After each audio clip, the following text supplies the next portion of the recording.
¿Qué es la historia? Al escuchar la palabra historia, pensamos en dos cosas que no son necesariamente lo mismo. Por un lado, podemos entender la serie de acontecimientos pasados narrados por alguien, las historias, por ejemplo, de un abuelo o de un padre. O, por el otro lado, que se trata de una disciplina dedicada al estudio de esos acontecimientos, pero en forma científica. Nos encontramos entonces con dos propuestas. Una historia-acontecimiento y una historia-interpretación.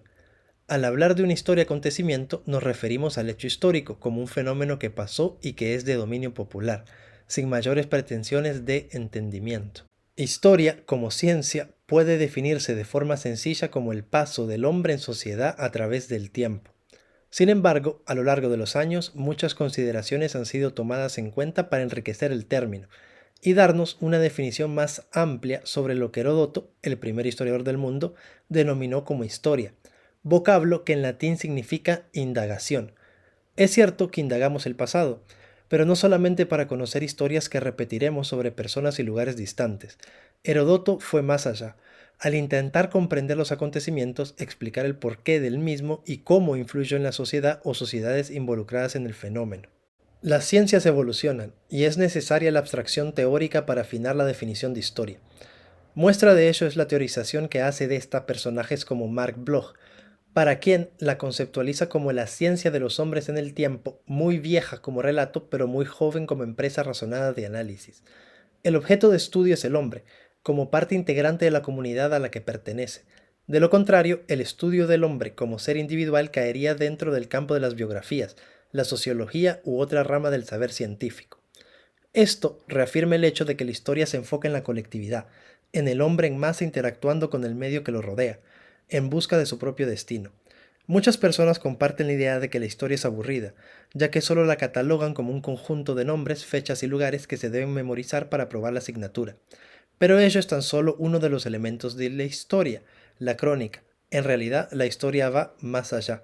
Busca comprender el pasado para entender el presente y tener elementos de juicio para planificar mejor el futuro.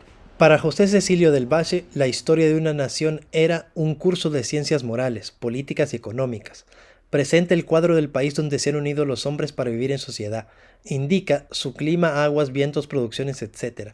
Descubre el origen primitivo del Estado, manifiesta las formas de gobierno adoptados sucesivamente, las leyes dictadas o recibidas y las influencias de sus sistemas físico-políticos en la moralidad, ilustración y riqueza de los pueblos, y desarrolla la cadena de sucesos derivados unos de otros y ligados entre sí todos, los progresos o retrocesos, las causas que dan impulso a los primeros o producen los segundos, los tiempos de luz y los tiempos y los días de tinieblas, las épocas de vida y los periodos de muerte. La historia presenta simultáneamente la teoría y la práctica. Es la política en acción, la crisiología obrando, la ciencia moral demostrando sus principios con hechos. Hay que diferenciar adecuadamente diferentes puntos de vista que hay sobre el concepto de historia. Está la historia anecdótica, de donde obtenemos rasgos particulares, curiosos o notables de un hecho histórico o de un personaje. La historia popular, expresada en relatos, leyendas, cuentos, romances o corridos. La historia descriptiva, que proporciona información detallada y recopila datos. La historia cronológica, que es una simple sucesión de hechos y nombres. La historia épica, en la cual se resaltan los hechos de la historia como si solo estos hicieran historia.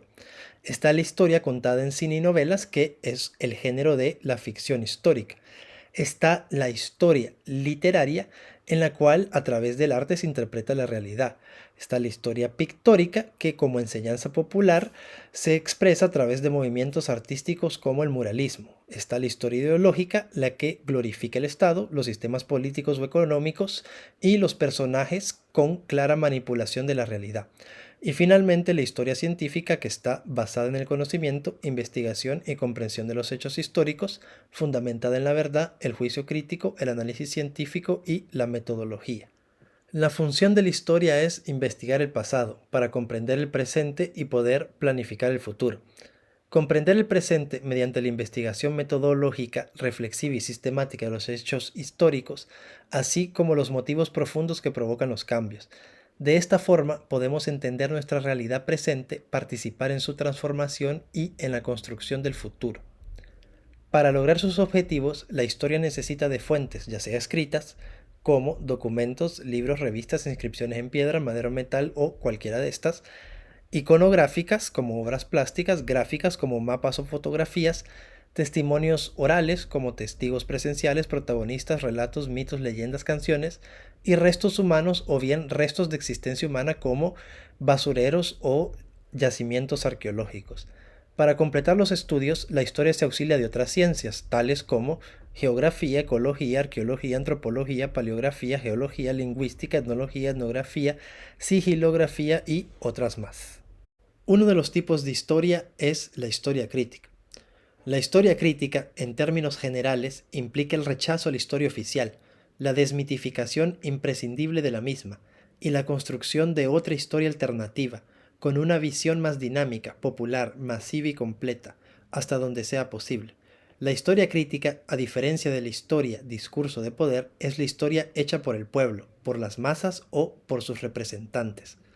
Por lo anterior, uno de los objetivos centrales de la historia crítica es el de rescatar el pasado del que se ha apropiado la historia oficial.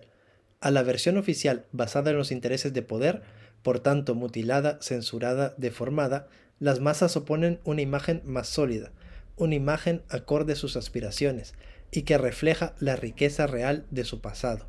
Las periodizaciones.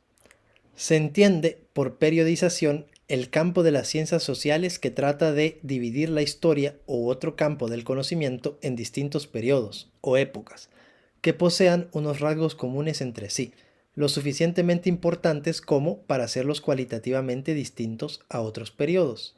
Varios autores han buscado la forma de establecer periodizaciones para la historia de Honduras. Uno de los primeros fue Medardo Mejía, quien planteó la misma de la siguiente manera. Etapa de la comunidad primitiva o precolombina. Etapa del esclavismo o colonial. Etapa semifeudal o independiente. Y etapa de reformas o post-independiente. Rómulo Durón, en su bosquejo histórico de Honduras, hace la siguiente propuesta. Una primera división para la historia colonial de Honduras, que se encuentra dividida en 5 puntos. Primero, el descubrimiento y la conquista de 1502 a 1544. Segundo, la organización de la colonia de 1544 a 1579. Tercero, división de Honduras en dos provincias, Comayagua y Tegucigalpa, de 1579 a 1778. Cuarto, la ordenanza de intendentes de 1778 a 1812. Y quinto, el restablecimiento de la alcaldía mayor de Tegucigalpa de 1812 a 1821. Y posteriormente, una segunda división para la historia del periodo independiente que está dividida en 4 puntos. Primero, la independencia de España de 1821 a 1822. Después, la anexión a México de 1822 a 1823. Después, la federación de 1823 a 1839. Por último, el Estado independiente de 1839 a 1876. Finalmente, Rómulo Durón propone la reorganización de Honduras por Marco Aurelio Soto en 1876, que va a durar hasta los días que él escribió en 1945. El doctor Luis Mariña Sotero, en su libro Honduras, propone lo siguiente. Primero, Edad de Piedra, época indígena y precolombina. Segundo, Edad de los Metales, siglo XVI y XVII, en que se trabaja sobre todo la plata. Tercero, Edad del Cuero, siglos XVII y XVIII, en donde se trabaja la ganadería como actividad principal. Y cuarto, la Edad del Banano, desde finales del siglo XIX hasta los días que él escribió. Longino Becerra ha periodizado la historia de Honduras de la siguiente manera. Primero, un modo de producción agrícola. Segundo, un modo de producción semifeudal esclavista. Y tercero, un modo de producción capitalista dependiente. En forma tradicional, se ha periodizado la historia hondureña de la siguiente forma. Primero, la época precolombina. Segundo, descubrimiento y conquista. Tercero, la época colonial. Cuarto, independencia de España y anexión a México. Quinto, la República Federal. Y sexto, la vida independiente de los estados.